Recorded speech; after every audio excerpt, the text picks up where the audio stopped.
DKB here. What's happening, y'all? We got rumors, we got news, we got leaked sources everywhere. If you weren't aware, the NFL schedule is supposed to release today.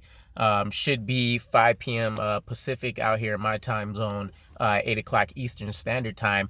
And the big headline is that for all this information that sources think they put together, it looks like the New York Jets should be hosting the Ravens at home in our week 1 matchup, which is major news. Now, there's not any extremely exciting storylines there to speak of, but when you talk about all the moves that not only our team, but the Ravens have made as well, you have to be extremely excited to see after we spend training camp in this entire offseason with our new weapons on both sides of the ball, that whole iron and sharpening iron philosophy that I'm sure we'll hear a lot of.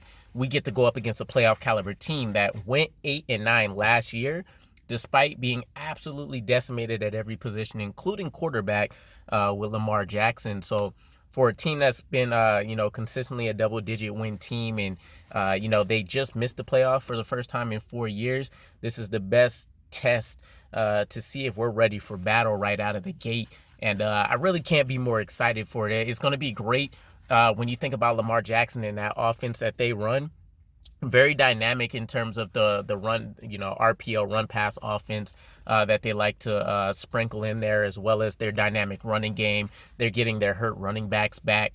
And I want to say it's, I could be off. I want to say it was Ingram and Justice Hill, among a couple others that got hurt last year. But either way, they did lose Hollywood Brown, sending Marquise off.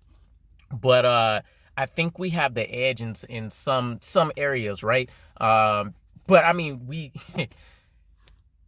have to be excited. There's a lot of rookies when you talk about the NFL draft and who they said absolutely dominated it, more so than any other teams. It was the Ravens who went out and were extremely patient and were able to literally pick up some of the best players at each position by the time their time for the clock rolled around. And then you have the New York Jets, who essentially selected the best players when they did stand pat, and they went up and pick a Jermaine Johnson and make some other savvy moves there. Not to mention all of the free agent pickups that we have. And, thinking back on the roster as a whole, it's probably the most complete roster we've had in some time. I mean, the only real weak positions you can argue would be right guard, just because we haven't seen AVT play there necessarily.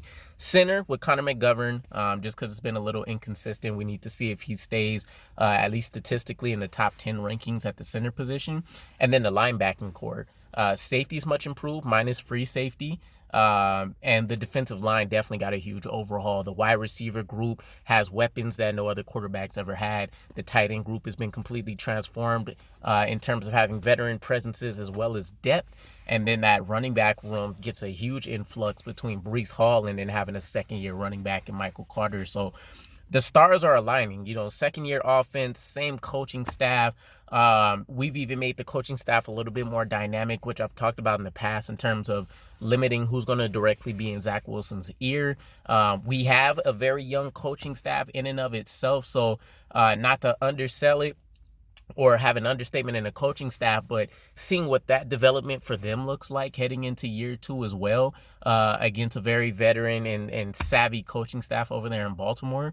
I'm very excited. It's going to almost be looking at a mirror image and kind of what we could become, depending on if we take an L or a W. I think this first game really determines what the season will look like immediately for us. Now, there's always things that we're going to have to adjust for and be ready for, but I think Robert Saleh's done a very good plan, or done a very good job of having a plan B, C, and D whenever plan A has failed. And you hear it in the players. The players are having much more accountability and ownership over what the product on the field is going to look like than I think any team in the past.